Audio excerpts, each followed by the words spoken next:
देखिए, एक जो घटना हुई थी विगत दिवस, और उसका एक वीडियो भी आया था, जो बच्चों को चूहे द्वारा काटे जाने का, निश्चित रूप से बहुत ही ऐसी दुर्भाग्यपूर्ण घटना थी। और उस संबंध में जो एडमिनिस्ट्रेशन है हॉस्पिटल का, और इसके अलावा जो विभाग है, उनके द्वारा कल कार्रवाई भी की गई है।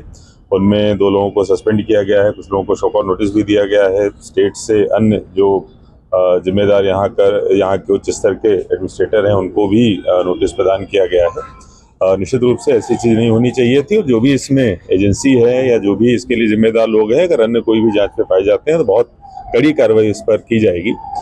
इसके अलावा जहाँ तक बात है कि जो 2 बच्चों की जो एनआईसीयू में थे, जिनकी डेथ हुई है, तो उसमें जो पोस्टमार्टम हुआ है और जो स्थिति थी, जो कारण है डेथ के, वो पूरी तरीके से अलग है। उसमें से एक बच्चे की जिसकी कल डेथ हुई थी, उसमें जो मल्टीपल ऑर्गन फेल्योर उसके हुए थे, और पहले से ही जो दोनों बच्चे थे, एक का वजन 1 किलो, एक का वजन 1.5 किलो के आसपास था। दूसरे बच्चे की भी जो इंटेस्टाइन थी वो डेवलप नहीं हुई थी। तो जो पोस्टमार्टम में चीज़ें निकल के आई हैं, निश्चित रूप से अभी जो प्रेस कॉन्फ्रेंस बुलाई गई है डीन साहब के द्वारा और सुप्रिंटेंडेंट के द्वारा, ये लोग आपके जो दूसरे सवाल हैं उनका जवाब देंगे। लेकिन अभी जो वर्तमान में मेरे द्वारा भ्रमण किया गया है कि वैसी स्थिति दोबारा निर्मित ना हो, ये कैसे सुनिश्चित किया जाए, इसके लिए जो पेस्ट कंट्रोल और सारी चीज़ें हैं, उनको एक और इंडिपेंडेंट एजेंसी को भेजकर हम लोग ऑडिट भी कराएंगे। अगर उसमें कोई समस्या दिखेगी तो हम लोग उस पर करेक्टिव मेजर्स भी लेंगे।